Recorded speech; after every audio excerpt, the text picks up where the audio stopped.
You are tuning into The Deal. I'm Danny Brown, and every week I interview the best real estate agents in the world and talk about seven-figure commissions, celebrity and high-profile clients, and the craziest real estate stories you could ever imagine.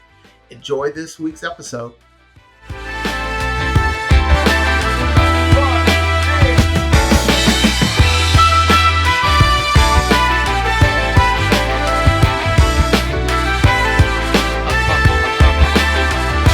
Good to see you, David Kramer. Welcome to The Deal. Thank you. Nice to see you, Danny Brown.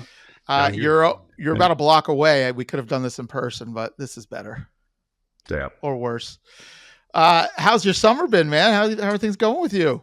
You know, it's good. It's been all work, no play, unfortunately. But in a few weeks, I'm going away, and then I'll start the vacation series. I think summer sometimes is slower, but at the same time, you get people in town. So I wanted to be here.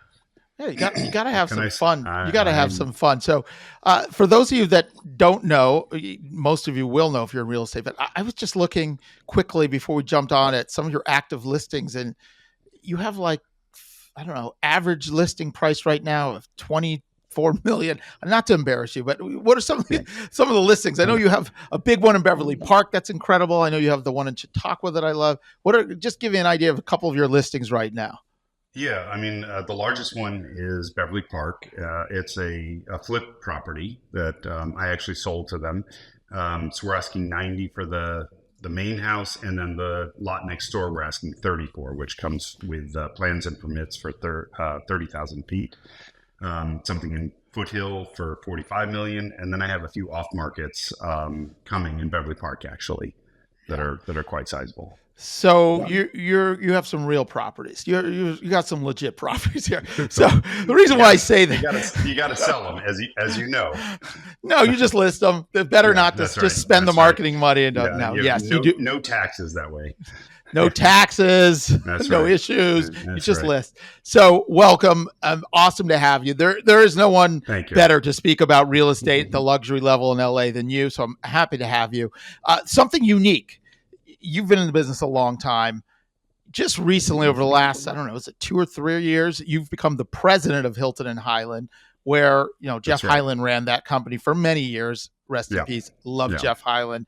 He was a mentor to me as well. I know he was very influential to you and a lot of people. But talk to me about your new life. Again, correct me if I'm wrong how many years it's been, but you were an agent for many years, top agent, started a team, but now you're also running a company, a luxury boutique. Talk to me about that and what that's been like. Educational, I guess is the best way to put it. It's really interesting seeing the business from another point of view. And, I think I came into it from a good perspective, having been an agent for 30 years, knowing what we need to be supported and knowing what helps us grow our business, which Jeff did with me. I mean, my career really took off when I came here, and a lot of that was from Jeff's help. And I'm trying to replicate that situation for agents who are at the firm. So, yeah, it's makes really sense. Yeah. So you came to Hilton and Hyland, how long 20 ago? years ago. It's been 20 years ago. You were Are you even boy. 20, Danny Brown? Yeah. No, I'm 22. So okay, I was a little boy back then. Yes. So 20 years at Hilton and Hyland. You've been the president now a couple years. Yeah. Tell me a little bit about Jeff Hyland. He's a special person in the business. Tell me about your experience with him and what his legacy means, and what do you think he meant to what we now all call luxury real estate, but it's something sort of that he may have sort of invented. He kind of did. I mean, Joyce Ray started Rodeo Realty back in the day, so that was also kind of a branch. Joyce too, yeah.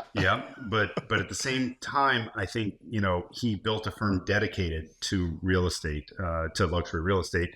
And I remember at the time I was doing okay, and I was asking him questions, and I said, I list all over. I don't have an area, I don't have a price range necessarily, and I said, sometimes I get things in the valley, and our firm pays for a lot of the ads for our agents. And I said, well, I'm getting some stuff. And he goes, yeah, not those. He goes, I'm not going to pay for those ads. He goes, our ads will reflect the luxury market. And I said, well, I don't always have the luxury market. So it was kind of an interesting conversation. He said, Yeah, he literally gave me that.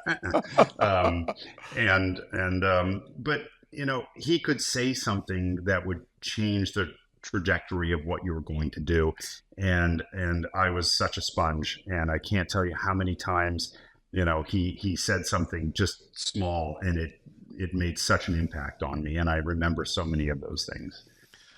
Yeah, if you have any words of wisdom from him, share them. Will you think anything that he would say that just join the firm and I'll share all of them with you. And then you'll disclose. Okay, I'm walking over after the podcast. This is a job interview, Dana. Okay, thank you. Okay. It's a live job, and I'll take it. So I'll tell you the one thing he taught me. He said, when you get an older,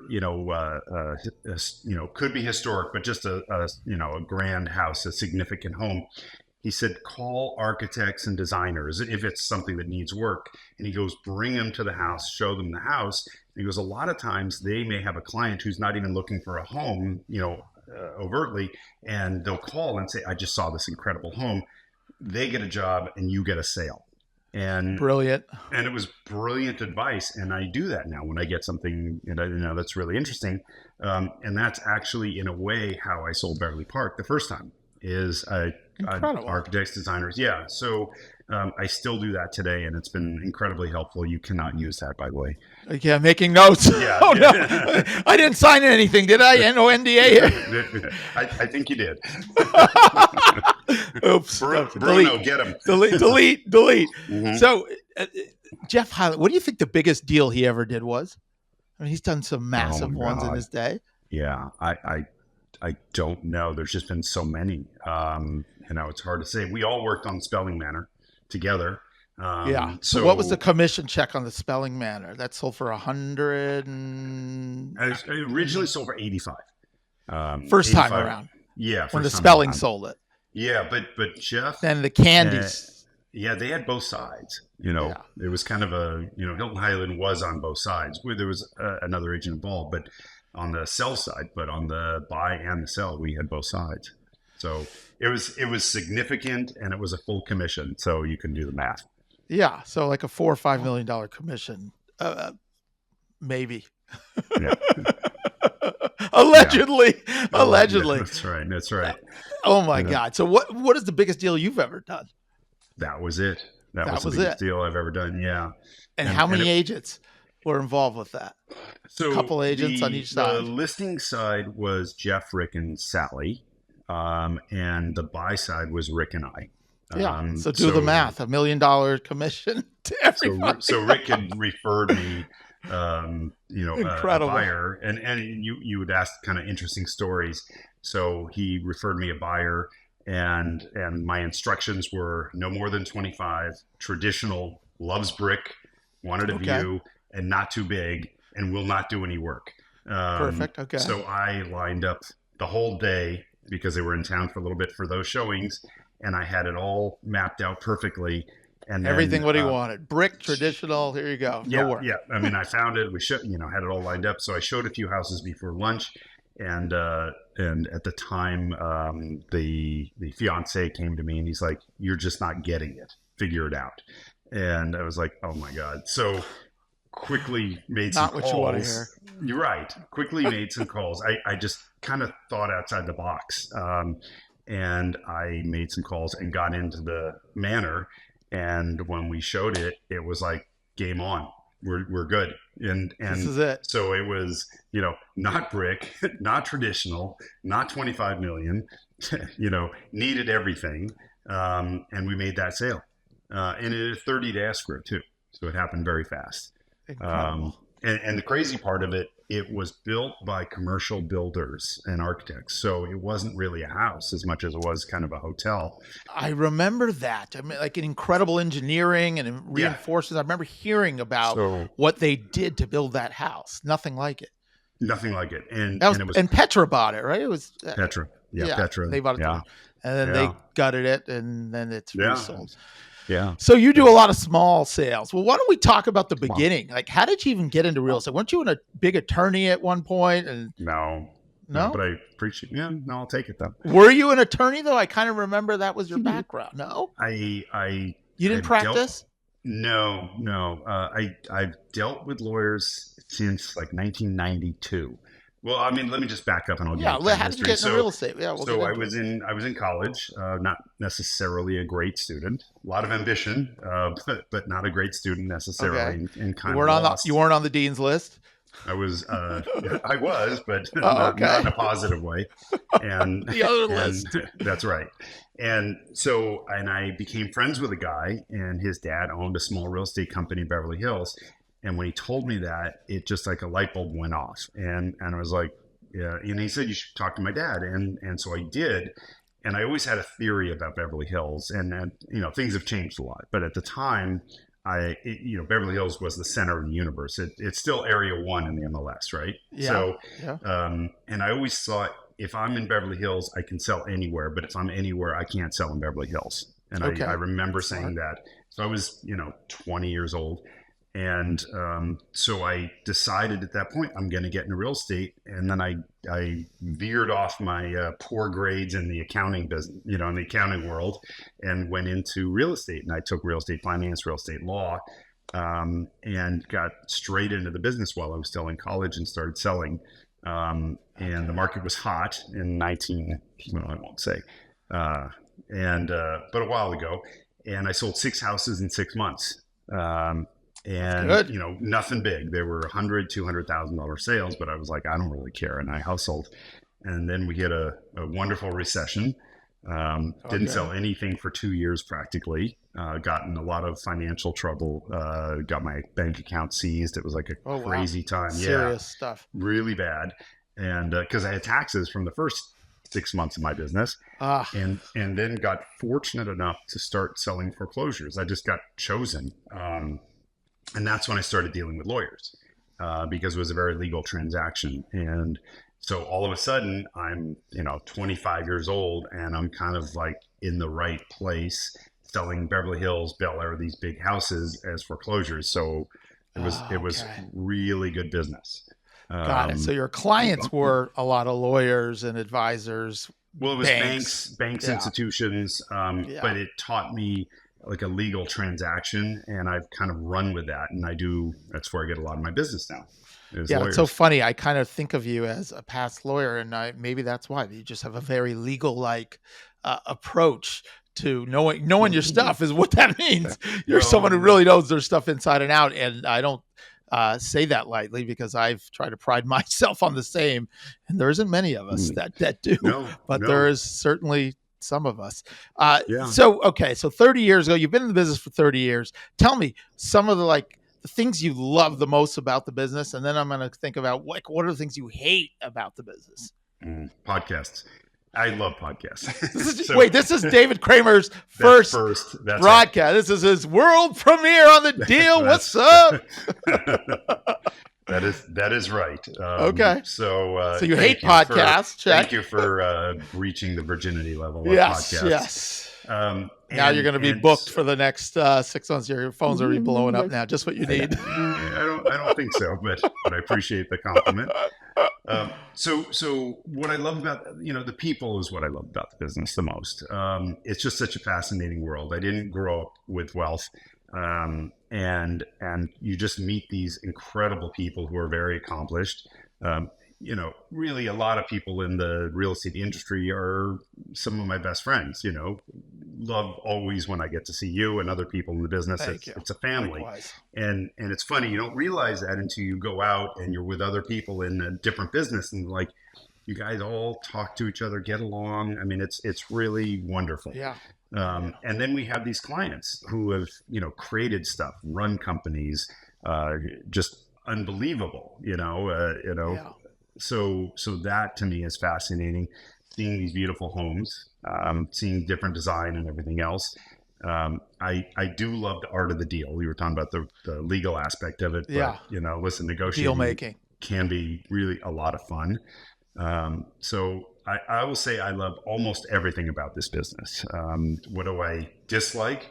Let's get into it. Don't hold back. Absolutely not.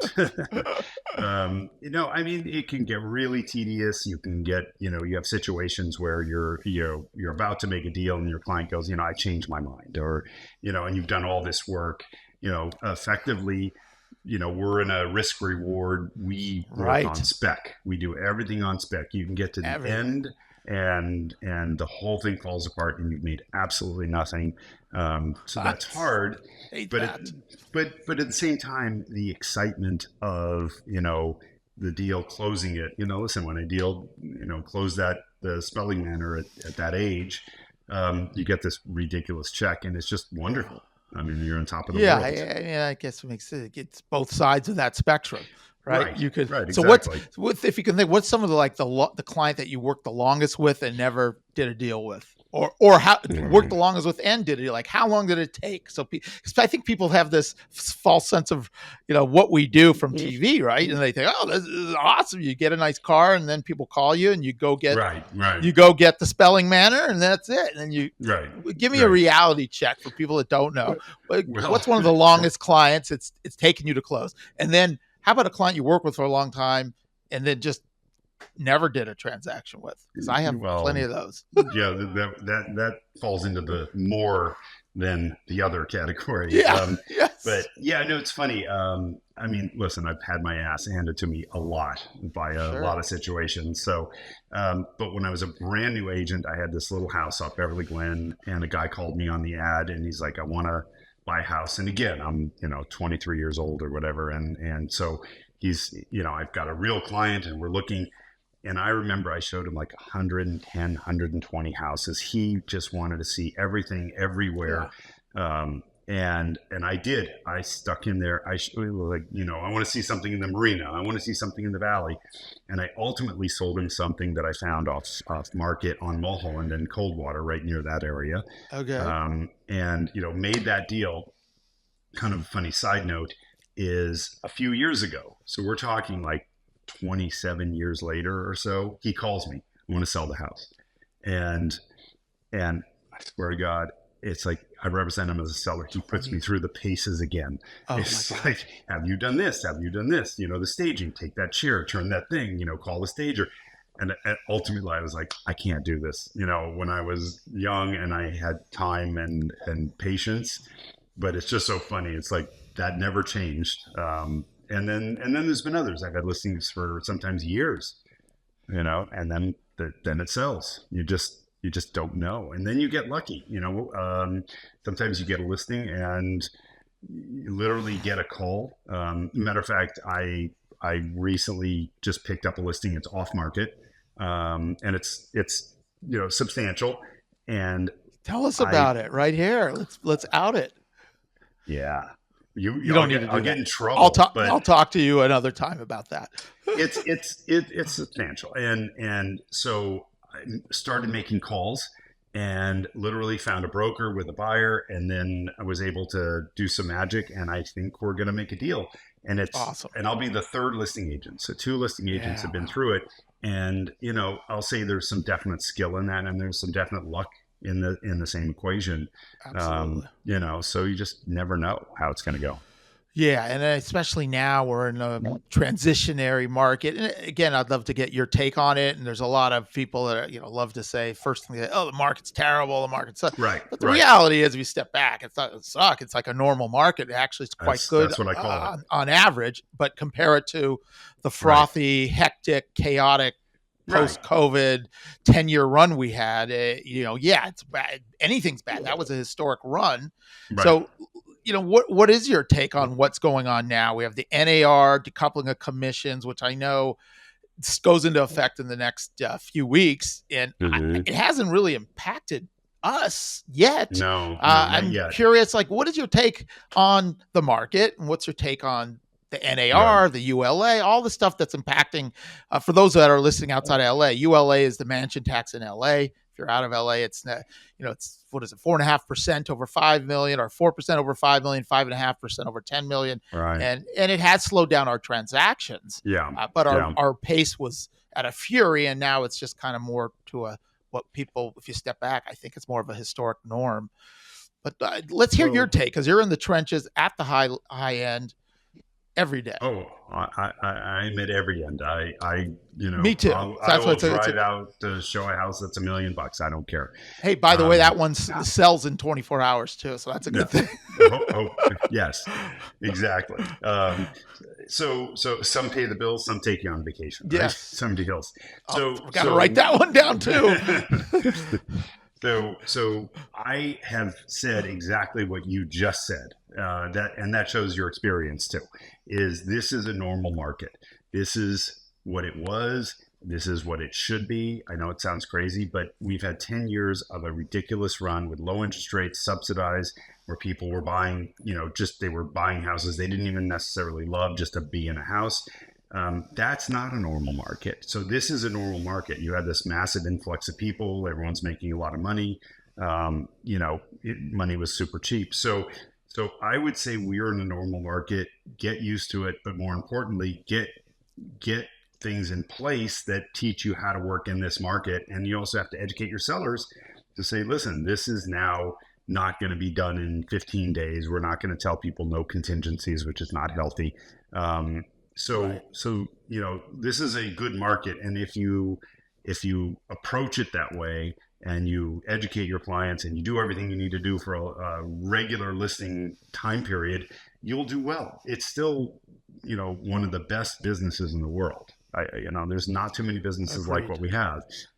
Is it easy? No, it's not supposed to be easy. If it was easy, we wouldn't make good money.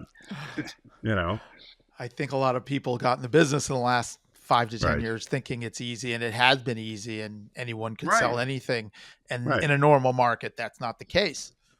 Right. I mean, you actually have to show it. You have to, I always tell people when you're talking about inspections, for example, right? So the old way during this period was, we have another buyer, so too bad.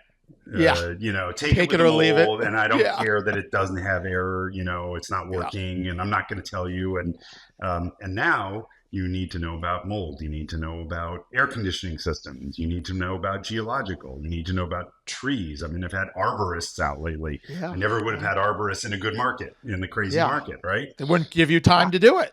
No, you would have it didn't time. matter. So you now need to go back to being a skilled, knowledgeable real estate agent who is creative and innovative to try to get things done. And the way I sold, again, Beverly Park during COVID, this was pre-crazy part, is I brought in people who could redo it and kind of package the deal. So handed it to somebody on a platter. That's what I'm doing right now with this next sale, hopefully, which will happen soon, is packaging it. I'm bringing in some professionals so that the buyer can come in and so they have a team in place. Yeah. And when you say packaging it, are you saying that you are attaching a designer or an architect to it for the buyer, or are you actually having people come do work before you put it on the market? Both. Talk to me about that. Yeah, it's a term I use. It's CAA. It is a package deal. I like it. Kind of got the I got it immediately. I love that term because it's true. It's very similar. Yeah. So as far as the part of your question is, I always suggest doing a prep. And I actually have some people that I bring in, and they know what to do. They're very skilled, and then I'll have some input. They'll have some input. Because I think that's such an important part of selling as well is educating, and I always have an expression. I go like, clutter in your house costs you money. Clutter in your garage costs you nothing. Right. Yeah. Another one. I'm just picking up gems. So, I like to say, think it's imperative to prep, especially now, and sellers maybe got away with it. Smart sellers were still doing it, but whether it's staging, whether it's painting, whether it's landscaping, whether it's whatever it needs for that property, sellers rather do it with us smartly rather than leave money on the table and let that equity and value go to the next person, because that's what's going to happen, especially when you're talking any of our price points, but you could be talking about hundreds of thousands of dollars, if not millions if you're a higher price point that you leave on the table. And again, to kind of educate sellers, a lot of times I call it, we're flipping your own home. Correct. Right? You have your home in this condition. we're going to do this much work, spend money, and now we're going to flip it and sell it for a higher value. But you're the person flipping it. Correct. Declutter, if you can do it, right. If you can do it, if you can afford to do it, this is no doubt. It's 1x to 5x to 10x, whatever it may be. Right. I think it's brilliant. Packaging is the right term, and I totally get it, and I love it. So give me some. Well, let me. If I may go just, ahead. Because, keep so going. The packaging is basically what can happen is especially in a luxury home is sometimes they know people, sometimes they don't. If they know somebody, they're going to call their people. If they don't know somebody, or if you're wanting to kind of give them an image of what it could be, is I try to bring in people. I always bring in a quarterback, somebody who's going to say, I can manage this, the designer, the architect, the landscaper, the contractor. So I try to give people somewhat of a deal where they can come in and they may, hopefully they will use these people. If you remember, I said at the beginning, sometimes I'll call architects designers. And I recently called a designer who also is an architect. And I had a house and everyone kept saying, it's tear down, it's tear down. He came in, he redrew this house and just did sketches, and it was unbelievable. And then the buyer ultimately came in and said, it's a tear down. And I said, let me introduce you to Hal. And Hal Swanson, we give him a little plug. He looked at it and he was like, this is fabulous. You figured out how to save this house and make it great. Incredible. Now I don't need to tear it down. Yeah. So I think you're really doing your clients a service. By doing this, and you're helping both sides. You're helping the buyer and the seller. Yeah, Sorry, I think didn't mean to cut you off, but no, I'd rather you talk than me. It's we're here to listen to you, David. They don't care what I have to say. So, this leads me to another question, which this is part of it. You've sort of spoken without me even asking, but if you're an agent, just assume you're already an experienced agent, but you're not at the top of the game, and you want to get to the top of the game. What are some of the core things an agent should be doing and thinking about? Right. So I get people all the time who come to me and they said, I've been an agent for so many years and I want to work in the high end. And I always say, what have you done? Like, what have you done to further that cause? And the answer is usually not so much, if anything, right? And so I say, have you looked at high-end homes? Do you know the market? Well, no. I go, well, maybe that's a good place to start. Number one, know some inventory. Know the market. Yeah. Study it. And somebody said this to me a long time ago, because I said, like, how do you know a house is worth 75 versus 50 versus 100? How do you know? And they said, it's not a big market. You just learn it, and you get a feel for it. But unless you learn it, you'll never be able to sell. And that's, like agents, when they come to me, when they're new, as I always tell them the same thing as well, learn the market, learn the inventory, watch things on a daily basis. We have alerts set up. So every morning we get an email of all the changes, in all the areas that I want to learn the market. Yeah. And so we look at it on a daily basis. And it really makes a difference, because if you call somebody, everyone wants value. Everyone wants to understand, where they are in the market. So when you call your agent, you should be able to say, well, this is a great deal because, right? These three things sold. Well, if you can't do that, what are you doing? Right. So it's the same thing across the entire market. Any neighborhood or any price point, right? You want to know the inventory. So that's huge, right? Like, huge. That's number one. And it's missed so Mm-hmm. often. People are overwhelmed, or they're thinking about other stuff, or worried about their social media headshot. But the reality is, go learn. So learn the inventory. Huge. I cannot tell you how many people would go, I don't know what to do. I need to jumpstart my career. I haven't been selling property. I go, do you caravan? No. Okay, well, I think we're done. It's like, where do you go from there? Okay, now let's take it the next step further. Someone's looking at the inventory. They're knowing the inventory.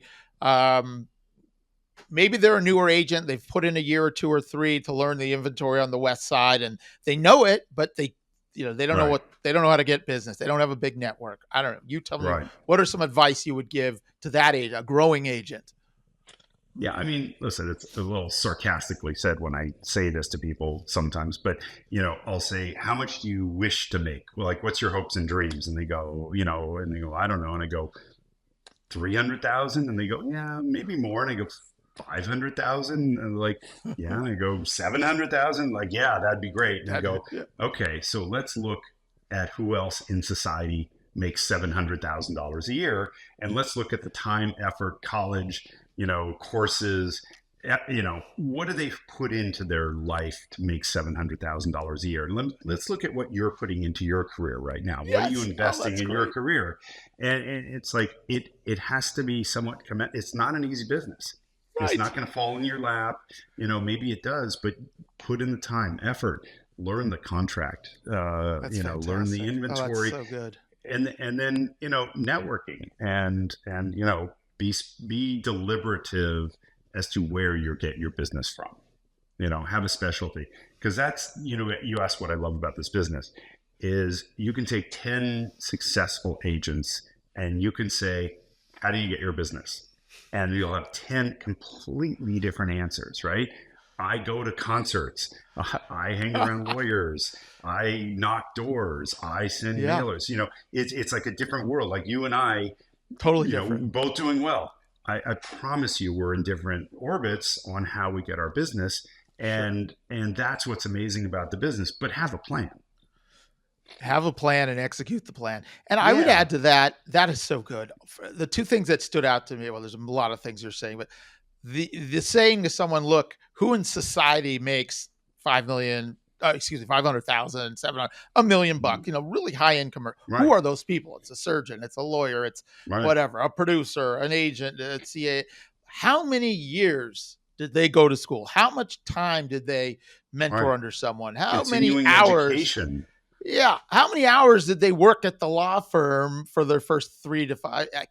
Just that alone should be like, okay, well, shouldn't you expect to do the same? And that's interesting because I think you and I cut from the same cloth in that sense. And, you put in the hours, you put in the time, your stuff. That's step one. Go do that. Build the foundation. That's step one. And I think we've lost step one along the way, or a lot of people have. Maybe it's the easy money. There's some big price points. You could sell a house. It could be your friends, your parents, and you could make $1 million, 500,000 commission. It seems easy. And then here you are. You don't do a deal for 2 or 3 years unless you really know your stuff. Yeah. Been there. I don't know if you've been there. Any crazy stories? Any crazy stories not under privacy disclosure agreements and things that anything fun or interesting? Doesn't have to be crazy. I mean, I had one the other day. I just won't use names, but I was in Beverly Park, and they know me now when I go for showing. So there's a left side for visitors and there's a right side for residences. So guests, I slowed down and they're like, Dave, go ahead. And the client, apparently they were all waiting there to get in and they were checking in. And I guess they saw it was me. So they just went. They followed you. So the security guard jumps in the car. He flips on the lights. God! And says, "We're a caravan driving around Beverly Park with lights, lights going off." And I was like, I kept looking in my mirror. I'm like, oh my God, is this really happening?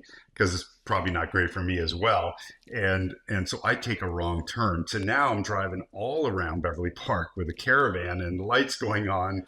And it worked out fine. But so one of the residents, people who know me, he goes, "I saw you go around twice, and you're being chased by the security guard." Right, it was probably Sly. What are you doing? Yeah. So it was kind of a funny story. That is funny. You could have next thing you know, you got LAPD helicopters, Beverly Hills, SWAT team. I mean, Jesus. I know. No, it was kind of funny. That's an interesting. There's these weird moments at our jobs where things happen and people can't understand like that. The amount of anxiety and stress that you have to take on in those moments. It's like, I'll tell you another funny one. When I was with clients that want no part of being stressed, you deal with it. Right. You deal with it. I can't be bothered. I don't care. I had another one. I was a brand new agent and I was working at Asher Dan at the time.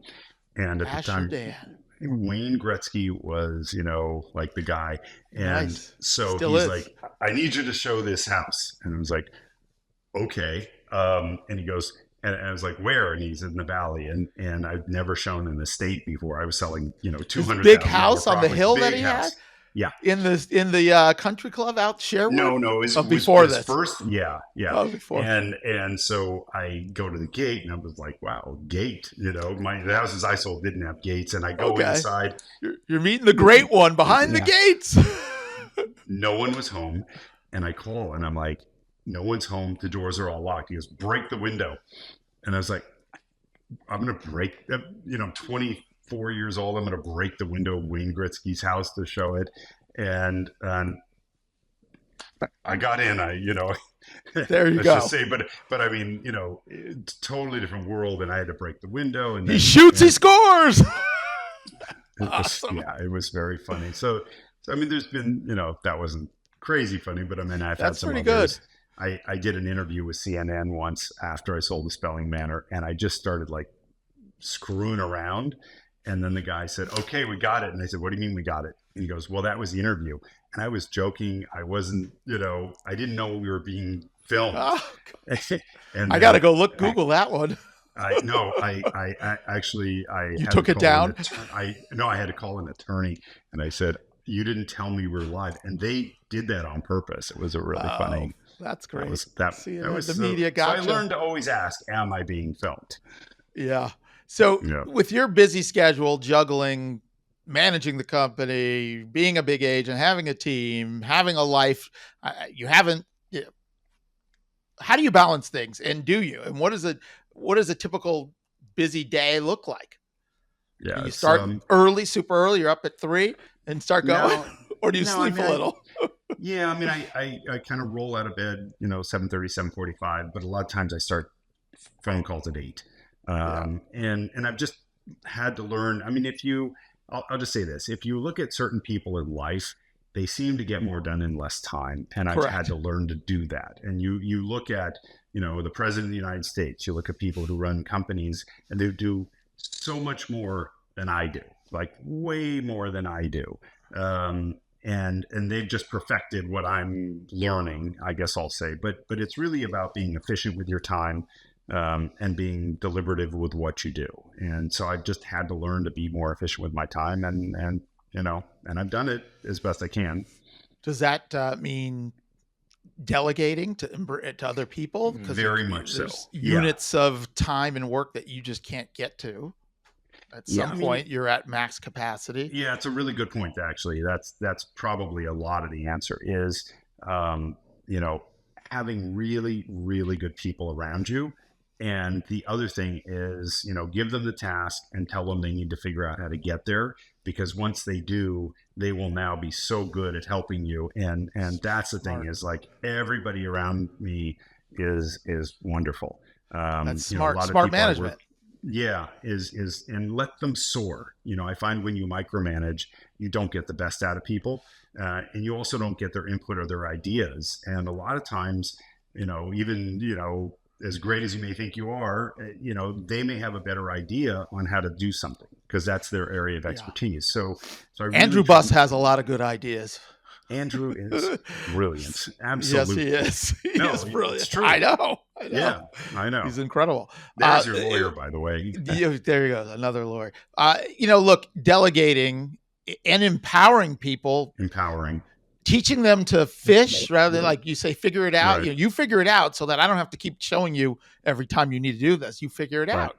Mm-hmm. That's just such a good way to manage people and empower them and create, great rainmakers in whatever niche they're focusing on. Yeah. So I love hearing that. I find when you have like really good people around you, so much gets done. So much gets done. And I think, one plus one sometimes is a lot more than 2, 3, 4, 5, 6, 7, if you have good people. All right. Yes. What are you going to do for fun? You're traveling this summer, whenever you can get away, what you like to, you sent some pictures from Greece. You like to travel. That was a work trip though. I don't know if that was fun. Weren't you in Greece for? I was. Yeah. You sent me a project. We have a project out there. Yeah, we have a project in Greece. I'm going to be going back in probably a month and a half. Mexico. I've got a Mexico trip coming up. Fun. You definitely need to play in this business. It will burn you out, and I'm getting there, so I'm ready to go. I'm going to Mexico in a few weeks. And then I'll be going to Greece and probably New York and maybe Dubai. So Dubai will be work, but also fun. And the other thing is, if you're going on a work trip, try to add a couple days onto the end and relax. Great lesson. Can't tell you. That is a great lesson to learn. And this is a burnout, intense career if you're doing it at this level. And taking time off and figuring out how to, even with a work trip, like you said, make it fun, whether it's adding a couple of days. I love that. I mean, that's so important. I didn't do that in the beginning. I was so burnt out. I was so burnt out for so many years. No fun. Yeah, it makes Jack a dull boy. Well, go have some fun. Anything else you want to add before we let you get back to the chaos that's probably pounding on your doors? No, this is wonderful. I don't see you enough, Danny Brown. I love seeing you at the very least here. You could just watch this on rewind over and over. Danny. We're only a block away. We should be meeting for lunch every week. I mean, come on. We'll see you next week. Deal. Your world debut on the podcast world. That's everyone, right. You could book. No, I'm just saying. Hey, thank you for spending some time. Thank you for tuning in to this week's episode. If you like what you heard and you love real estate as much as we do, please go to Apple Podcasts and leave us a 5-star review and a comment. That would help our ratings so much. If you want to hear more episodes, you can go to The Deal with Danny Brown on YouTube or Apple Podcasts, Stitcher, Spotify, Amazon, or anywhere else you consume your podcasts.